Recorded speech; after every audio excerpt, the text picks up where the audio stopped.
Cet après-midi. Bon, je vais me tourner plus vers là alors. Hein. Tu m'en voudras pas. Je me tourne vers là. Ça penche à droite, c'est bon. Voilà. Ouais. On va prier le Seigneur, on va demander au Seigneur sa grâce. Vous êtes prêts à chanter un peu? Ouais. De tout votre cœur. On veut pas chanter pour chanter, on veut s'approcher du Seigneur. On va ouvrir la parole aussi tout à l'heure ensemble, mais que ce soit vraiment encore un moment où peut-être le Seigneur puisse parler à nos cœurs. Je suis convaincu que c'est encore un moment de Dieu, un moment où le Seigneur veut étendre ses mains et nous aider à aller plus loin. Amen. Peut-être je vais demander à Bernard, vous voulez prier pour nous, s'il vous plaît? Merci.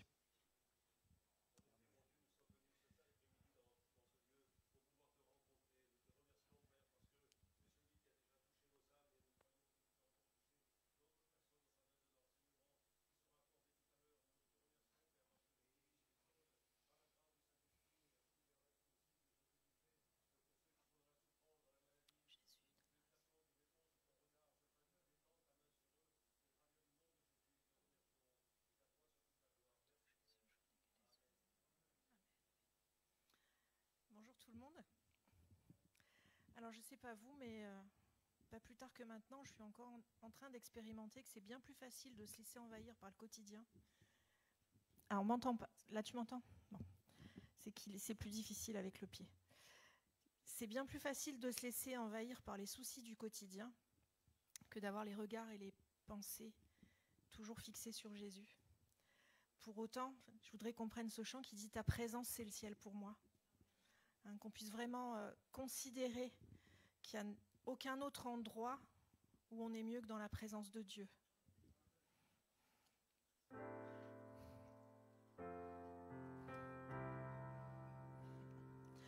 Qui sur terre est comme toi, Seigneur, amour, beauté, infinie valeur. Ici rien ne peut me satisfaire. Jésus, ton amour me désaltère. Trésor de mon âme et de mon cœur, dans ma faiblesse, tu es ma vigueur. Libre de mon passé, de tout lien,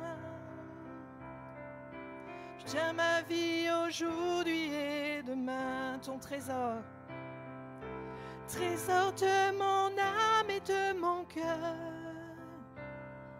dans ma faiblesse, tu es ma vigueur. Libre de mon passé, de tout lien, tu tiens ma vie aujourd'hui et demain. Ta présence, c'est le ciel pour moi. Ta présence, c'est le ciel pour moi. Ta présence, ta présence, c'est le ciel pour moi. Ta présence, c'est le ciel pour moi. Je marcherai chaque jour dans ta grâce, car un jour je te verrai face à face. Ici rien ne peut me satisfaire. Jésus, ton amour me désaltère. Ta présence, c'est le ciel pour moi. Ta présence, c'est le ciel pour moi. Je marcherai chaque jour dans ta grâce, car un jour je te verrai face à face. Ici rien ne peut me satisfaire. Jésus, ton amour me désaltère. Jésus, ton amour me désaltère.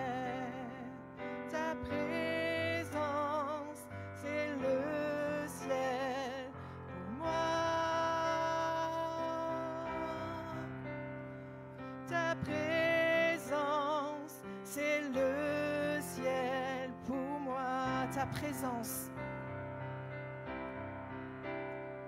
Ta présence, c'est le ciel pour moi. Ta présence, c'est le ciel pour moi. Je veux proclamer le nom de Jésus sur nos cœurs et sur chaque pensée, car je sais que la paix est dans ta présence, en toi Jésus. Je veux proclamer le nom de Jésus jusqu'à ce que les chaînes soient brisées. Je crois que l'espoir et la liberté sont en Jésus. Ton nom est puissant et ton nom guérit. Ton nom est vie. Tu brises les chaînes, tu pèses la nuit, consume tout. Je veux proclamer le nom de Jésus sur nos peurs et sur notre anxiété, sur les cœurs affligés par la dépression. Brille, ô Jésus. Ton nom est puissant et ton nom guérit. Ton nom est vie. Tu brises les chaînes, tu pèses la nuit, consume tout. Ton nom est puissant. Ton nom est puissant et ton nom guérit. Ton nom est vie. Tu brises les chaînes, tu pèses la nuit, consume tout. Déclarons-le sur les monts, Jésus dans nos rues, Jésus dans les ténèbres et sur tous nos ennemis, Jésus sur nos familles, proclamons son saint nom, Jésus. Déclarons-le sur les monts, Jésus dans nos rues, Jésus dans les ténèbres et sur tous nos ennemis, Jésus sur nos familles, proclamons son saint nom, Jésus. Ton nom est puissant et ton nom guérit. Ton nom est vie. Tu brises les chaînes, tu pèses la nuit, consume tout.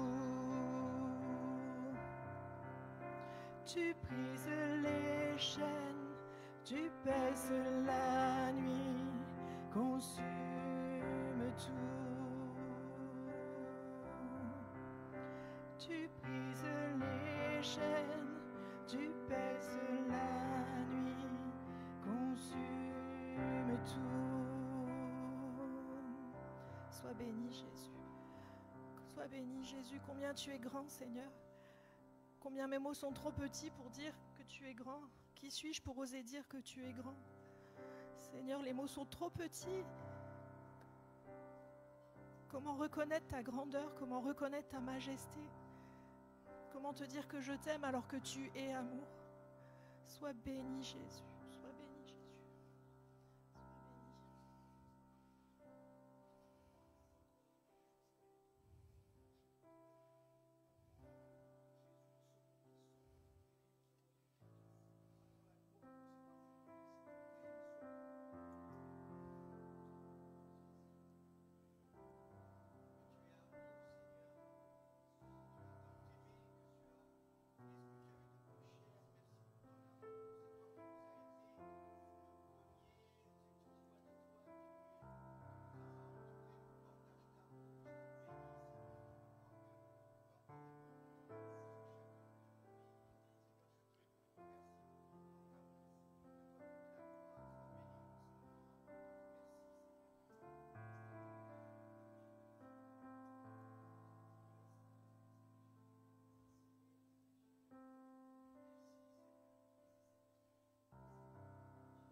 jouant sur le sable, croyant qu'il peut vider la mer.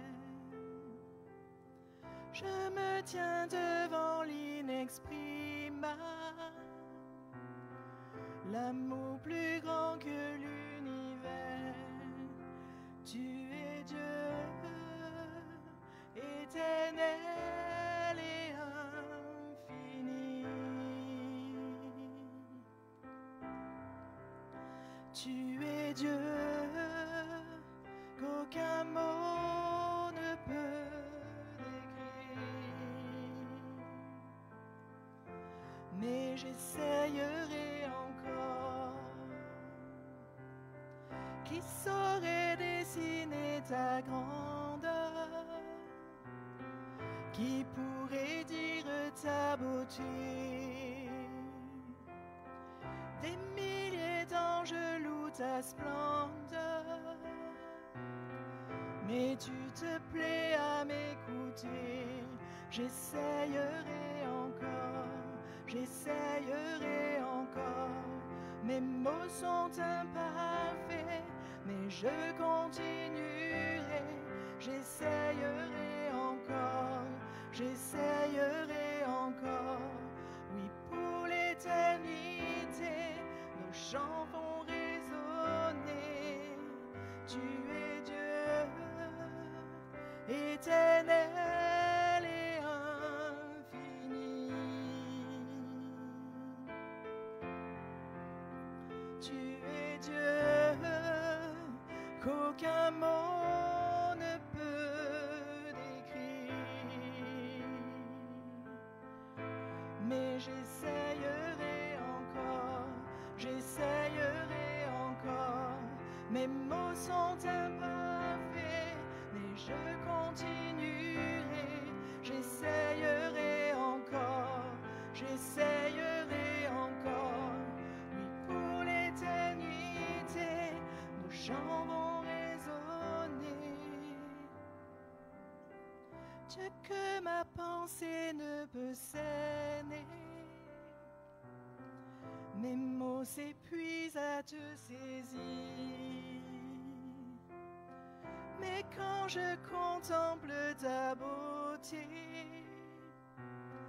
mon cœur ne peut les contenir.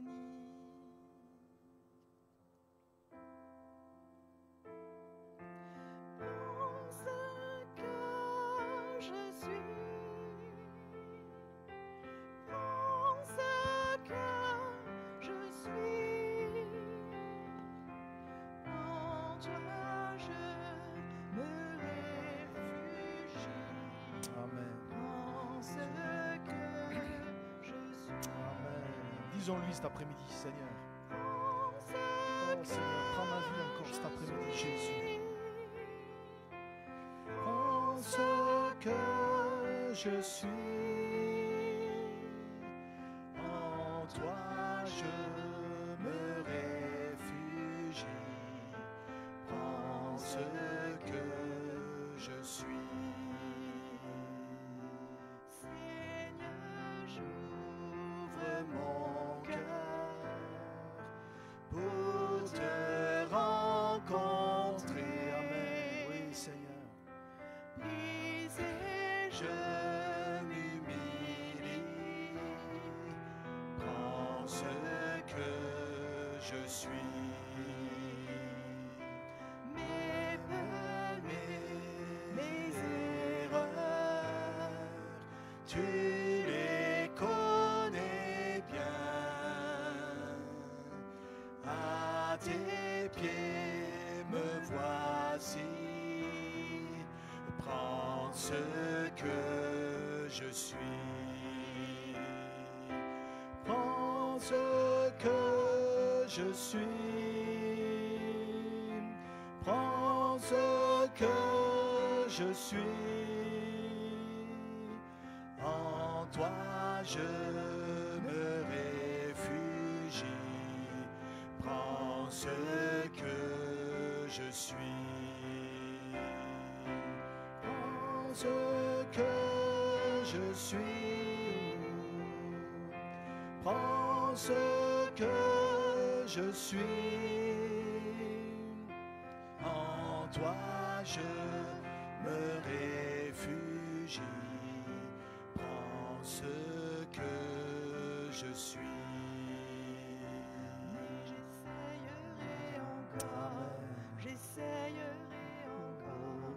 Mes mots sont imparfaits, mais je continuerai. J'essayerai encore, j'essayerai encore. Oui, pour l'éternité, nos chants vont résonner.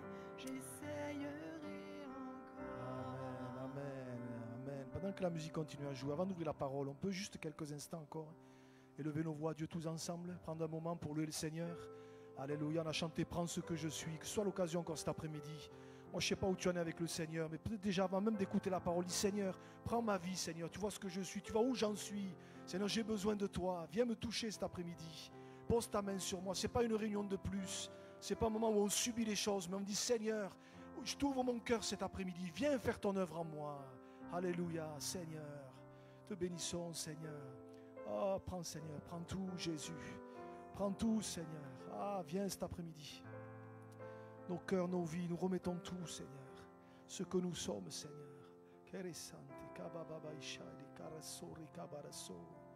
Je te bénis, Seigneur. Je te bénis, Seigneur. Oh, Seigneur. Senti karekababa istabare santi karasabara charaso soreka de biritsa. Amen, amen. Soreke birinsta di kabara soreka baba insta. Soreka bara santa karibare chebirisai. Oh Jésus, je te bénis, Seigneur. Je te bénis encore cet après-midi. Soreke birisa baba baba ishai. À toi la gloire, Seigneur. Amen. Alléluia. Merci. Amen. Oui. Sontekai. Soberika ribiribirista. Soreka berisa. Amen, amen, amen. Amen. Soberigiribiristo. Amen. On va reprendre juste le refrain. Prends ce que je suis. Cet après-midi, il y a quelqu'un, tu as l'impression d'avoir comme des nuages noirs amoncelés au-dessus de ta vie. Tu es rempli d'idées noires, de pensées noires, et ça t'assaille, tu te sens comme environné de pensées noires. Cet après-midi, le Seigneur veut te visiter, veut comme chasser les nuages dans sa présence, veut comme poser sa main sur toi pour que tu ressors de ce lieu différent de ce que tu es rentré. Laisse-toi toucher cet après-midi. Chasse ces pensées négatives qui sont là, ces pensées de découragement, ces pensées noires, ces idées noires qui sont là, qui t'assaillent, qui t'envahissent, qui sont là dans ton cœur, qui tournent en boucle. Cet après-midi, le Seigneur veut te délivrer de tout cela et que tu sors de ce lieu complètement délivré. Ouvre ton cœur cet après-midi. Laisse le Seigneur te visiter. Amen. Amen. Amen. Seigneur, je ne sais pas quelle est cette personne, mais visite-la et tends tes mains sur elle au nom de Jésus. Seigneur, tu es le Dieu de la vie, Seigneur. Tu es le Dieu de la vie, Seigneur. Bénis-la, visite-la au nom de Jésus. Au nom de Jésus, Seigneur. Fais-lui du bien cet après-midi. Alléluia. Alléluia. Avant même d'ouvrir la parole, qu'on puisse dire, Seigneur, prends ce que je suis. Prends ce que je suis, Seigneur. Alléluia. Amen. Amen. Ce que je suis. Prends ce que je suis. En toi je me réfugie. Prends ce que je suis. Une dernière fois. Prends ce que je suis. Prends ce que je suis. En toi je me réfugie. Prends ce que je suis. Amen, amen. Seigneur, merci pour ta présence cet après-midi. Merci parce que nous l'avons chanté, c'est vrai, nos erreurs, nos manques, tu les connais. Mais nous pouvons te dire, prends ce que nous sommes, Seigneur.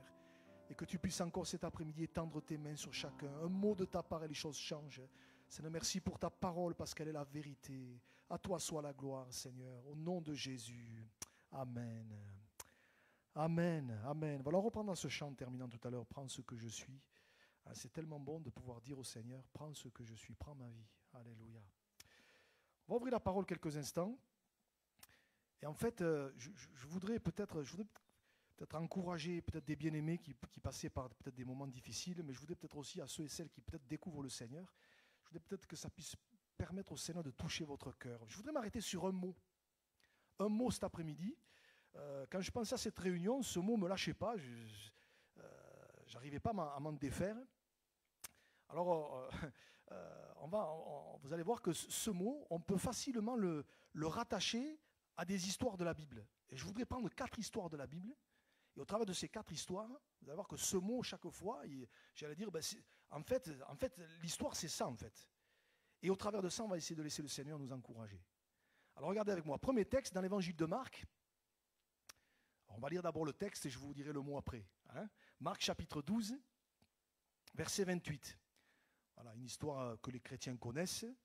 C'est surtout la fin qui m'intéresse, mais je n'ai pas voulu prendre juste le verset de fin. On va lire le verset dans son contexte. Il est dit ceci, Marc chapitre 12, verset 28. Un des scribes qui les avait entendus discuter, sachant que Jésus avait bien répondu aux Sadducéens, s'approcha et lui demanda quel est le premier de tous les commandements.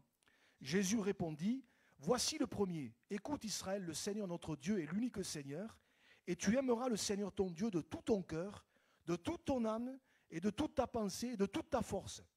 Voici le second, tu aimeras ton prochain comme toi-même. Il n'y a pas d'autre commandement plus grand que cela. Le scribe lui dit, bien maître, tu as dit avec vérité que Dieu est unique et qu'il n'y en a point d'autre que lui, et que l'aimer de tout son cœur, de toute sa pensée, de toute son âme et de toute sa force, et aimer son prochain comme soi-même, c'est plus que tous les holocaustes et tous les sacrifices. Écoutez bien ce verset 34. Il nous dit, Jésus, voyant qu'il avait répondu avec intelligence, lui dit, tu n'es pas loin du royaume de Dieu. Et personne n'osa plus lui proposer des questions. Et si tu peux me laisser le verset, merci. Alors, quel est le mot sur lequel je voudrais m'arrêter cet après-midi? En grammaire, on appelle ça un adverbe. Un adverbe, voilà. J'ai regardé d'abord parce que ma grand-mère, vous comprenez ce que je veux dire? Elle est loin derrière. Donc j'ai regardé. Cet adverbe, c'est le mot presque. Presque. Vous voyez? Alors j'ai regardé un petit peu la définition. Souvent on dit j'ai presque fini. Ouais, mais c'est pas fini quoi. Ou je suis presque arrivé. C'est bien, mais tu n'es pas arrivé en fait. Tu y es presque, mais tu n'y es pas en fait. Vous voyez? Et la définition, c'est pas exactement ou pas tout à fait. Vous voyez? Et quand j'ai relu cette histoire, la première histoire j'avais ce mot, et la première histoire qui m'est venue à l'esprit, c'est justement l'histoire de ce scribe, de cet homme à qui Jésus va lui dire, parce que quelque part, c'est un peu ce qu'il est en train de lui dire. Quand Jésus va dire à cet homme, tu n'es pas loin du royaume de Dieu, c'est comme s'il était en train de lui dire, en fait, tu y es presque, mais tu n'y es pas en fait. Alors il n'était pas loin, c'est pas loin, mais tu n'y étais pas. C'est comme si Jésus était en train de lui dire, écoute, tu connais les choses, ou à peu près, tu n'es pas insensible, tu n'es pas fermé, tu n'es pas hermétique à tout ça, tu as une certaine intelligence. D'ailleurs, la Bible dit Jésus, voyant qu'il avait répondu avec intelligence. Donc, ouais, tu as une certaine intelligence, c'est bien tout ça, mais tu n'y es pas en fait. Tu y es presque, mais tu n'y es pas. Et si je résume, c'est comme si Jésus était en train de lui dire, tu es presque sauvé, mais tu n'es pas sauvé en fait. Tu es presque sauvé, mais tu ne l'es pas. Et je réfléchissais à ça et on se souvient que Jésus va dire cette parole, on la connaît pour la plupart quasiment par cœur. Marc chapitre 16, verset 16, il est dit « Celui qui croira et qui sera baptisé sera sauvé, mais celui qui ne croira pas sera condamné. » Donc on se rend compte qu'avec Jésus, il n'y a pas de presque. C'est où tu es sauvé, ou tu es perdu. C'est ou l'un ou l'autre. Et quelque part, je me disais en réfléchissant à ça, mais À combien de gens Jésus aujourd'hui encore pourrait dire la même chose qu'il a dit à ce scribe? Tu n'es pas loin du royaume de Dieu. À combien de gens on pourrait dire aujourd'hui, mais quand on les regarde, quand on parle avec eux, ils ne sont pas loin, dans le sens que ils ne sont pas fermés, ils ont un cœur ouvert, on peut leur parler des choses de Dieu, ça les intéresse, peut-être même on vient dans un lieu comme cela, on écoute l'évangile, on n'est pas buté, voyez, et on sent qu'il y a de bonnes dispositions, on sent qu'il y a peut-être même un cœur ouvert, mais oui, mais si on n'est pas passé par la conversion, si on n'est pas passé par la nouvelle naissance, si Jésus n'est pas devenu notre sauveur, le Seigneur pourrait nous dire, tu n'es pas loin, tu as de bonnes dispositions, tu as un cœur ouvert, c'est bien, mais ça ne suffit pas pour être sauvé. Tu y es presque, mais tu n'y es pas. Et peut-être cet après-midi, le Seigneur pourrait dire à quelqu'un, tu y es presque, oui, ton cœur est ouvert, mais tu n'y es pas. Et mon but cet après-midi en disant ça, c'est pas de nous frustrer, c'est pas de nous froisser, mais je voudrais tellement peut-être encourager quelqu'un ou peut-être plusieurs à faire peut-être un pas supplémentaire, peut-être à dire maintenant je vais un petit peu plus loin. Je ne veux pas que simplement Jésus soit simplement un nom comme ça dans ma vie. Oui, je sais à peu près ce qu'il a fait, il a donné sa vie sur la croix, mais qu'à un moment donné, Jésus puisse devenir notre sauveur, notre Seigneur, pour qu'on fasse partie de ceux et de celles qui lui appartiennent. De la même manière que Dieu sait qui lui appartient et qui ne lui appartient pas, de la même manière, Dieu sait qui est sauvé et qui ne l'est pas. Et cet après-midi, je pose la question, est-ce que tu es sauvé? Est-ce que tu sais où tu vas? Est-ce que si notre vie s'arrête aujourd'hui, est-ce que nous savons où nous allons? Parce que c'est ça la véritable question. Et là-dessus, on ne peut pas se contenter d'un presque. Ouais, je ne suis pas loin, tout ça. Oui, mais le jour où on arrivera devant Dieu, là, les choses seront claires et on ne pourra plus revenir en arrière. Est-ce que tu es sauvé? C'est l'apôtre Jean qui va dire cette parole. Regardez, premier épître de Jean, chapitre 5, verset 12. C'est très clair. Pourtant, Jean, c'est l'apôtre de l'amour. Mais il est très clair. Il dit ceci, celui qui a le Fils, il a la vie. Celui qui n'a pas le Fils de Dieu n'a pas la vie. Il n'y a pas de presque. Il n'y a pas de position intermédiaire. À un moment donné, il faut savoir où on en est. Et je pose la question cet après-midi, est-ce que tu as le Fils? C'est-à-dire, est-ce que tu l'as reçu dans ton cœur comme Sauveur et Seigneur? Est-ce que Jésus est devenu le Sauveur de ta vie? Est-ce que tu as réalisé que sur la croix, Jésus a donné sa vie pour que tu sois sauvé? Jésus a versé son sang pour que tes péchés soient effacés. Et à partir de là, tu as dit, mais Seigneur, viens dans ma vie. Je n'ai peut-être pas tout saisi, mais je réalise que je suis pécheur et que j'ai besoin d'être sauvé, racheté, lavé, pardonné de mes péchés. Celui qui a le Fils, il a la vie. Et si tu as le Fils cet après-midi, si Jésus est ton Sauveur et ton Seigneur, tu as la vie. Est-ce que ton nom est inscrit dans le livre de vie? Mais c'est important. Presque sauvé, mais il ne l'était pas. Maintenant, regardez, deuxième histoire. Et là, je vais ne faire que la citer, quoi qu'on lira un petit peu la fin. Et là, c'est un petit peu différent. Et ça m'a fait sourire quand je préparais ce message. Ce scribe-là, il n'était pas loin du royaume de Dieu. Mais rappelez-vous, le brigand sur la croix. On connaît tous plus ou moins l'histoire. Jésus qui est crucifié, un brigand à sa gauche, l'autre à sa droite, et puis il y en a un qui finit par se tourner vers le Seigneur. Incroyable quand même. Et lui, je me disais, si le scribe, il était presque sauvé, j'ai envie de dire, lui, le brigand, il était presque perdu. Il était presque perdu. Si dans ces derniers instants, moi je ne sais pas combien de temps il lui restait à ce moment-là, quelques heures, tout au plus, voyez, mais s'il ne s'était pas tourné vers Jésus, il était perdu, lui. Et à ce moment-là, quand l'Évangile nous fait découvrir son histoire, mais il est presque perdu en fait. Excusez-moi l'expression, il a un pied et demi en enfer, à cause de la vie qu'il avait menée jusque-là. Et puis vous vous rappelez que cet homme, il va dire, mais déjà alors que son collègue, l'autre brigand, insultait Jésus, il va le reprendre, il va dire, pour nous c'est justice, nous recevons ce qu'ont mérité nos crimes. Cet homme, quelque part, il se repent. Il réalise que sa vie, elle a été une catastrophe, elle a été une misère jusque-là. Donc il se repent de ses péchés devant tous. Et puis, rappelez-vous, il va se tourner vers le Seigneur. Souviens-toi de moi quand tu entreras dans ton règne. Et rappelez-vous, on va mettre juste la fin de l'histoire. Il dit à Jésus, souviens-toi de moi quand tu viendras dans ton règne. Et combien moi j'aime cette parole, chaque fois que je la lis, elle me touche. Jésus lui répondit, je te le dis en vérité, aujourd'hui tu seras avec moi dans le paradis. C'est clair, c'est net, c'est pas peut-être, c'est pas on verra, c'est pas, écoute, réfléchis. Non, tu seras avec moi dans le paradis. Il était presque perdu, mais de presque perdu, il devient sauvé. Alléluia. Et quelque part, quand je lisais cette histoire, je me disais, voyez, avec Dieu, il n'est jamais trop tard. Même jusqu'au dernier instant, jusqu'au dernier moment, quelqu'un peut se tourner vers le Seigneur. Et on peut dire de quelqu'un, pouf, avec tout ce qu'il a fait, avec la vie qu'il a menée, il a fait pique-pendre, il a fait ceci, il a fait cela, il est allé trop loin. Oui, lui aussi est allé trop loin. D'ailleurs, quand il dit pour nous c'est justice, car nous recevons ce qu'ont mérité nos crimes, même lui, il le confesse. On est allé bien loin dans le mal, dans le péché, on a fait des choses mais dignes de mort, et pourtant Jésus le sauve. On n'est jamais allé trop loin pour Dieu. Si jamais on sait, j'allais dire, et je le souhaite, si jamais on se repent, on se tourne vers le Sauveur, vers le Seigneur, il nous sauve. Et de presque perdu, on passe à quelqu'un de sauvé. Alléluia. Et cet après-midi, moi, je ne sais pas, quelque part, peut-être encore pour quelqu'un, je ne sais pas à qui on ressemble, peut-être à ce scribe, presque sauvé, peut-être à ce brigand sur la croix, presque perdu. Mais avec le Seigneur, les choses peuvent changer. Alléluia. Les choses peuvent changer. On n'est pas obligé de rester pareil. Cet homme, ce brigand, ouais, il en avait fait. Hein. Des fois, on peut avoir honte de certaines choses. Des fois, on peut avoir un passé difficile. Je ne sais pas, peut-être ça concerne quelqu'un. Peut-être on se dirait si les gens savaient mon passé, s'ils connaissaient mon histoire. Et des fois, le problème, je ne sais pas pourquoi je dis ça, mais peut-être ça concerne quelqu'un. Des fois, le problème, ce n'est pas que Dieu ne nous pardonne pas, c'est que c'est nous-mêmes, on ne se pardonne pas. Et peut-être qu'il y a quelqu'un dans ce lieu qui ne se pardonne pas de quelque chose. J'aimerais te dire que Dieu pardonne tous les péchés.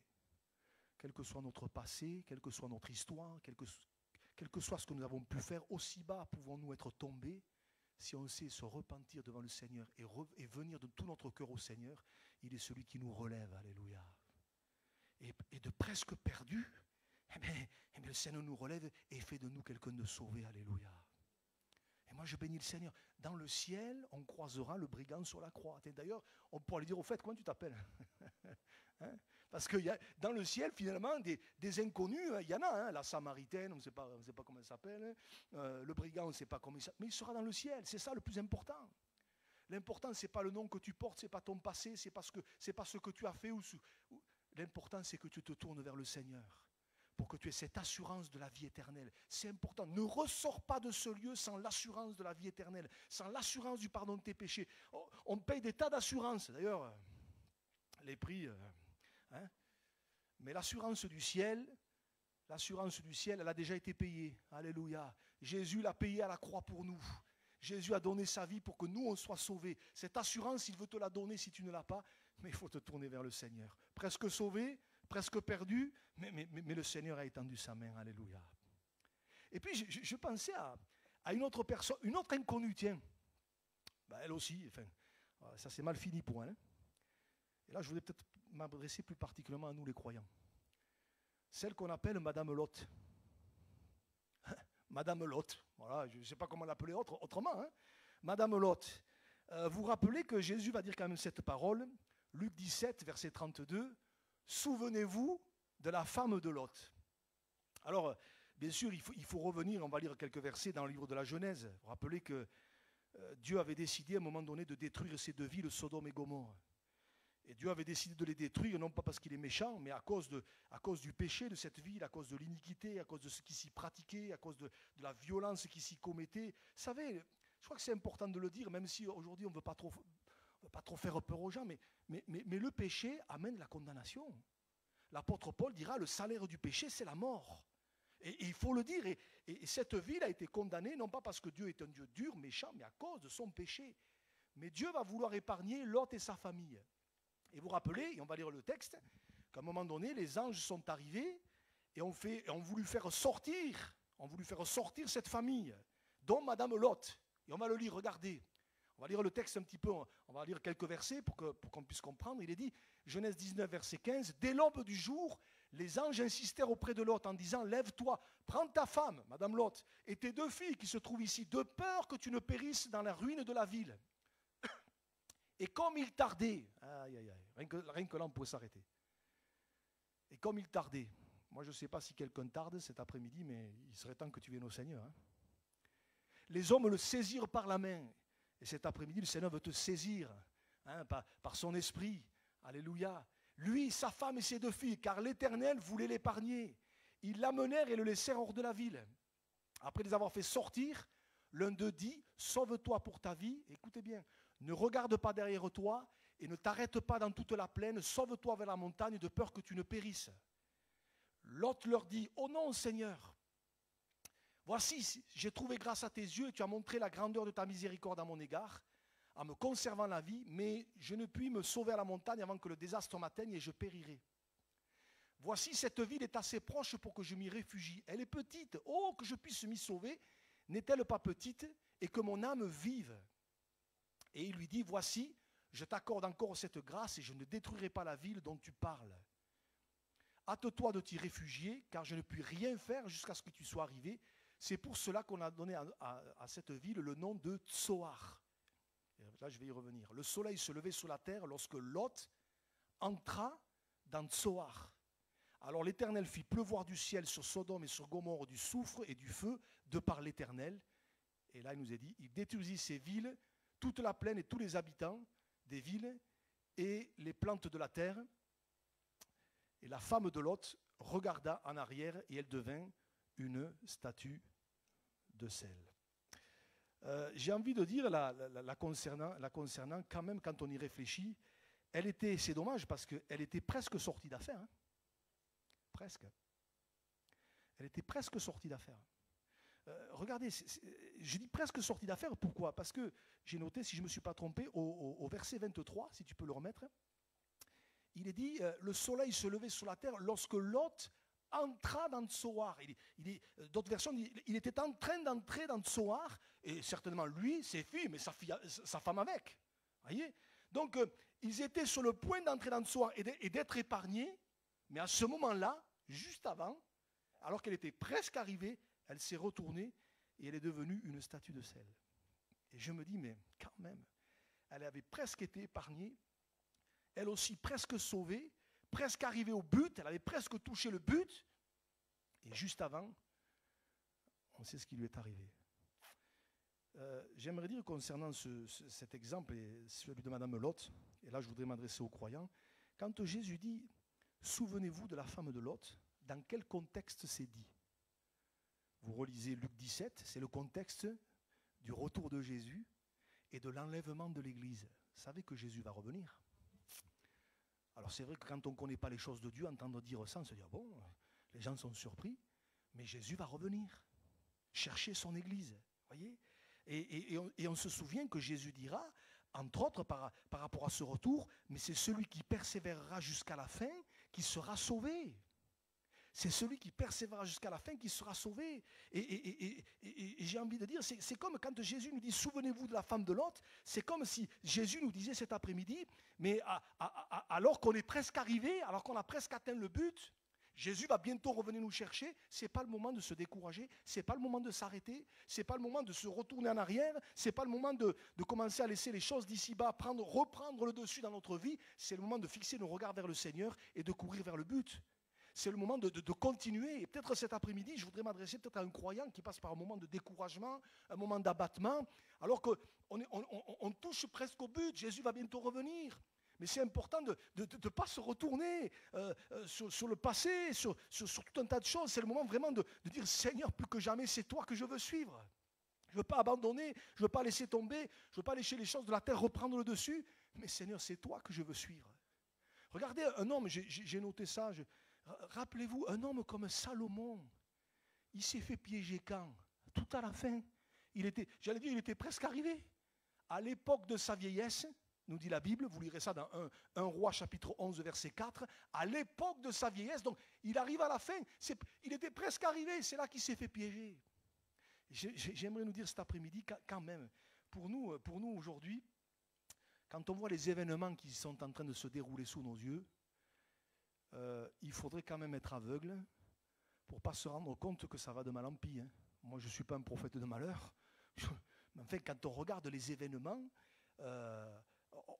on est presque à la fin, là. Tout ce qui a été annoncé par la parole de Dieu est en train de s'accomplir. Les choses s'accomplissent les unes derrière les autres. Les unes derrière les autres. Vous voyez, l'iniquité s'accroît, et Jésus l'a dit, hein, parce que l'iniquité se sera accrue, l'amour du plus grand nombre se refroidira. L'iniquité, le mal, le péché s'accroît. Je dis souvent, les gens qui sont partis dans l'éternité il y a 30 ou 40 ans, ils reviendraient aujourd'hui, se demanderaient dans quel monde on est. Hein. Tellement le péché arrive à son paroxysme. Vous savez, à un moment donné, Dieu va dire stop. Hein. Devant la montée du péché, devant la montée de l'iniquité, à un moment donné, Dieu va dire stop. Et on le voit sous nos yeux aujourd'hui. Il y a une violence comme il n'y a jamais eu. Et vous savez que la violence, c'est un signe des temps de la fin. Comment je le sais? Jésus a dit qu'il en sera comme au temps de Noé.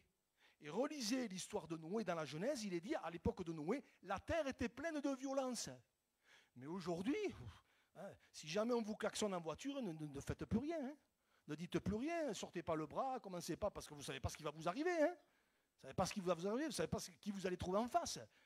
Une violence, mais ça, c'est un signe des temps de la fin. C'est un signe des temps de la fin. Et j'aimerais nous encourager, alors qu'on est presque à la fin, mais ce n'est pas le moment de se décourager. C'est le moment de continuer, c'est le moment de persévérer, c'est le moment de s'accrocher. J'aimerais te dire, mon frère, ma soeur, accroche-toi. Accroche-toi au Seigneur. Il y a cette parole que j'aime beaucoup. Regardez, l'apôtre Paul dira aux Philippiens, chapitre 3, versets 13 et 14. On connaît ces versets. Paul dit ceci, frère, je ne pense pas l'avoir saisi, mais je fais une chose, oubliant ce qui est en arrière et me portant vers ce qui est en avant. Vous voyez, oubliant ce qui est en arrière, ce n'est pas ce que Madame Lot a fait. Hein. Oubliant ce qui est en arrière et me portant vers ce qui est en avant, je cours vers le but. Pourquoi faire? Pour remporter le prix de la vocation céleste de Dieu en Jésus-Christ. Et ça, moi, je veux l'atteindre, le but. Hein. Être avec le Seigneur pour l'éternité. On l'a chanté tout à l'heure, les anges adorent le Seigneur, mais moi, je veux être là, je veux le vivre. Alléluia. Je veux être dans la présence de Dieu pour l'éternité. Alors qu'on est presque au bout, mais Seigneur, c'est pas maintenant que je veux baisser les bras. Et je voudrais encourager peut-être ceux et celles qui passent par des temps difficiles, c'est compliqué. Et je veux juger personne parce qu'on n'est pas à la place des autres. Mais si tu vis un temps difficile, je voudrais t'encourager, mon frère, ma soeur. Souviens-toi de la femme de Lot, presque épargnée. Elle était presque arrivée, elle était presque entrée. Mais elle s'est retournée. Mon frère, ma soeur, continue, persévère. Va jusqu'au bout. Va jusqu'au bout. L'éternité, ça vaut le coup. Hein. L'éternité avec le Seigneur. Et puis il y a un dernier texte, il y en aurait d'autres, hein, où ce mot presque, et là il apparaît, mais d'une manière tellement flagrante et évidente, et là aussi je voudrais peut-être encourager quelqu'un. C'est dans le livre d'Esther, l'histoire d'Esther.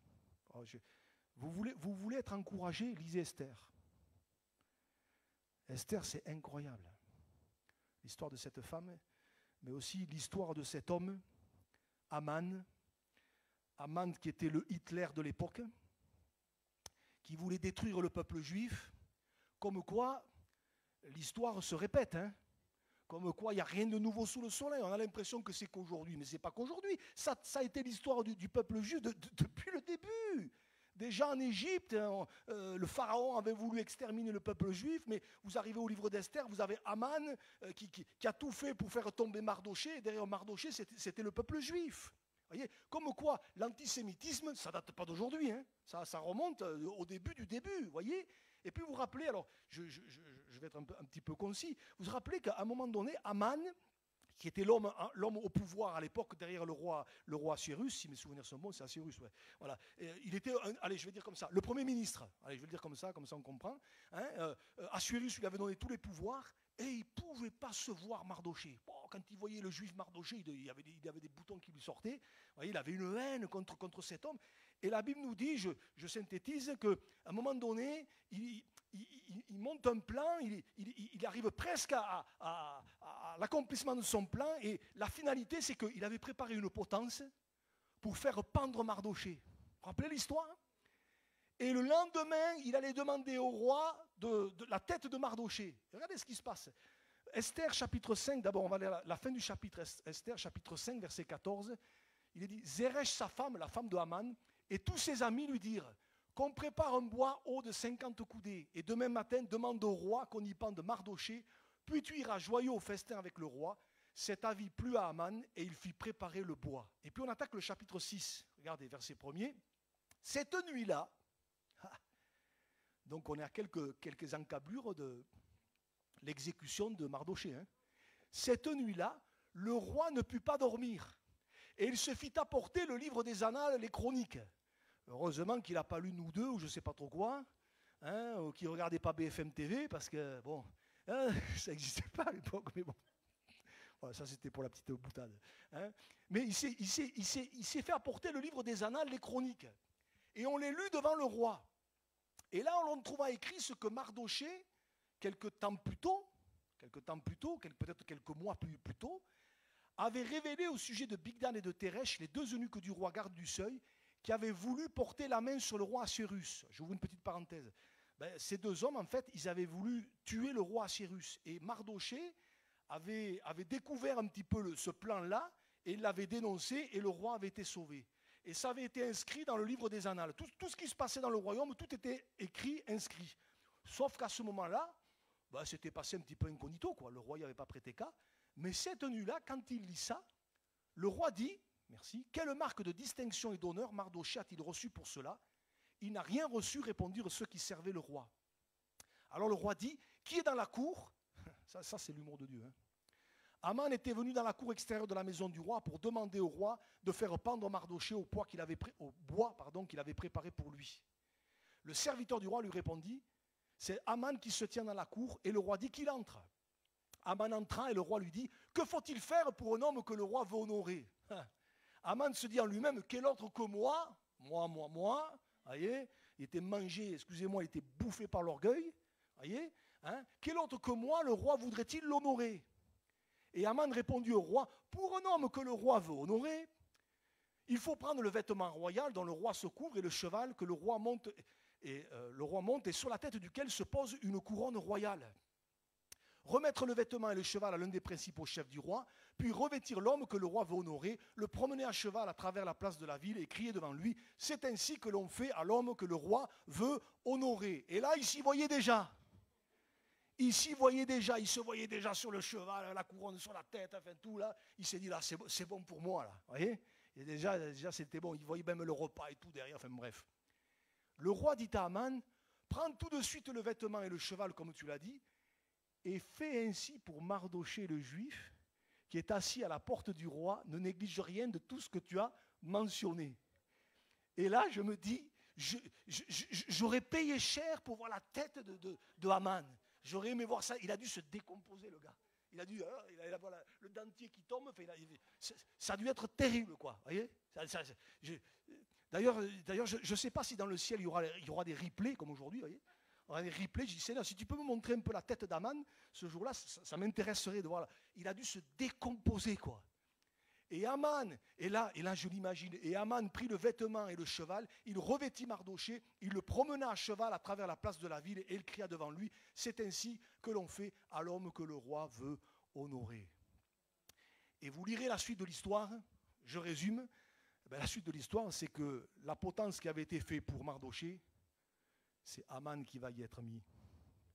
Et l'histoire va se retourner. Et là, il y a un enseignement pour nous. Moi, ça m'a touché, ça m'a béni. Je me dis une chose, c'est que en tant que croyant, on peut vivre des moments difficiles, des situations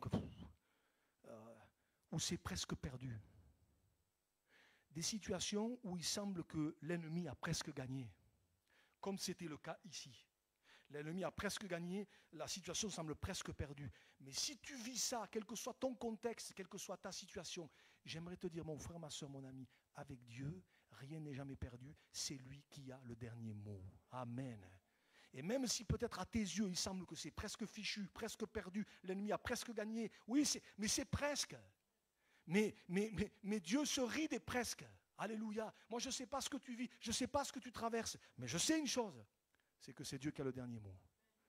C'est Dieu qui a le dernier mot. Même si on se dit, c'est presque fichu, là, on a tout essayé, on a fait ci, on a fait là, et j'ai vu tel docteur et tel spécialiste et tel machin et tel truc. Peut-être, mais Dieu est au-dessus de tout. Dieu est au-dessus de tout. Alléluia. Alors, ça s'est passé la dernière nuit. La nuit qui a précédé. Pourquoi Dieu a attendu la dernière nuit? Moi, j'en sais rien, vous lui demanderez. Mais il est intervenu. Et je ne sais pas pourquoi parfois Dieu attend certaines extrémités. Peut-être qu'il y a des choses à saisir, peut-être, je ne sais pas, mais j'aimerais te dire, c'est Dieu qui a le dernier mot. Alléluia. C'est Dieu qui a le dernier mot. Alors je termine, et peut-être Anne-Marie, tu peux venir. Moi, je ne sais pas dans les 4 exemples qu'on a pris, je ne sais pas quel est le presque qui te concerne. Est-ce que peut-être c'est le premier, ce scribe, presque sauvé, mais il n'était pas? Alors cet après-midi, il faut que tu saisisses la grâce de Dieu. Il faut que tu saisisses la main de Dieu. Est-ce que c'est le brigand presque perdu? Peut-être tu dis, mais moi j'en ai trop fait, ou mon passé fait qu'aujourd'hui, toutes ces histoires, toutes ces casseroles que je traîne derrière moi, mais avec Dieu, il n'est jamais trop tard. Tu peux être sauvé cet après-midi. Est-ce que c'est peut-être, le Seigneur nous dit, souviens-toi de la femme de Lot, alors qu'on est presque arrivé, ce n'est pas le moment de lâcher. Peut-être c'est ce qu'on a vu avec le livre d'Esther. même si le diable semble avoir gagné, presque gagné, même si la situation semble presque perdue, avec Dieu, rien n'est jamais perdu. Le tout est de savoir à qui avons-nous confié notre vie. Si ta vie est entre les mains du Seigneur, même si peut-être aujourd'hui l'ennemi peut-être rigole, mais c'est Dieu qui aura le dernier mot. C'est Dieu qui aura le dernier mot. C'est lui qui tient l'histoire. C'est lui qui tient l'histoire. Et c'est bon de lui faire confiance. Et c'est pour ça que je voudrais qu'on va prier le Seigneur. Je voudrais qu'on reprenne les paroles du dernier chant. Prends ce que je suis. Prends ce que je suis. Il est question de mes erreurs, de mes échecs. Prends-les, Seigneur. Moi, je ne sais pas où on en est avec le Seigneur. Je ne sais pas où tu en es avec le Seigneur cet après-midi. Mais si tu es presque sauvé, mais ça ne suffit pas. Saisis la grâce de Dieu cet après-midi. Dis, Seigneur, prends ce que je suis. Peut-être fais un pas supplémentaire. Fais le pas de la foi cet après-midi. Mais si peut-être on vit des situations compliquées, où on se dit, c'est presque fichu, là, je ne vois pas ce qui peut intervenir d'autre, eh bien, confesse cet après-midi qu'avec Dieu, rien n'est jamais terminé. Alléluia. Et même quand ça semble terminé, et je pense à la mort de Lazare, même quand ça semblait terminé, il y a 4 jours qu'il est dans le tombeau, Jésus est arrivé et a ressuscité Lazare. Alléluia. Alors prends courage cet après-midi. Prends courage, je voudrais t'encourager de la part du Seigneur. Alors on va prier le Seigneur. On va prier le Seigneur. Et je voudrais vraiment qu'on prenne encore quelques instants avant de finir ce moment. Demander au Seigneur sa grâce pendant que, Anne-Marie, tu commences à jouer ce chant. Prends ce que je suis. Seigneur, cet après-midi, tu connais nos vies à chacun. Tu connais nos situations, nos contextes, Seigneur. Tu sais où on en est avec toi, Seigneur. Tu sais où on en est. Je te demande, Seigneur, d'étendre tes mains. Peut-être quelqu'un est comme ce scribe, il n'est pas loin, mais il n'y est pas encore. Seigneur, sauve-le cet après-midi, convainc-le. Touche-le, Seigneur, que personne ne soit dans l'illusion cet après-midi. Mais sauve encore cet après-midi, au nom de Jésus. Presque perdu, mais Seigneur, avec toi, jusqu'au dernier moment, les choses peuvent changer. Seigneur, peut-être quelqu'un vit une situation un petit peu comme dans le livre d'Esther. L'ennemi semble avoir presque gagné. Seigneur, tu tiens tout dans tes mains. Et je veux te prier de renouveler le courage, de renouveler la foi. Au nom de Jésus. Au nom de Jésus. Alléluia. Alléluia. On va rester quelques instants dans la prière. Et peut-être par rapport à ce qu'on a vu, ce qu'on a partagé, ce que j'ai essayé de partager avec mes faibles mots cet après-midi, peut-être quelqu'un ou peut-être plusieurs, vous avez besoin de la prière. Alors ce qu'on va faire, c'est approchez-vous, on va demander au Seigneur sa grâce. Je vais demander à Marc, à Bernard, si vous voulez vous approcher. Si tu as besoin de vraiment compris pour toi, compris pour vous, approchez-vous simplement dans la foi. Pas, on n'est pas des guérisseurs, mais simplement par la foi, on dit Seigneur, on s'attend à toi. On s'attend à toi, Seigneur. J'ai besoin de toi. Approchez-vous simplement. Et on va prier pour vous au nom de Jésus, pendant qu'Anne-Marie chante ce chant. Amen.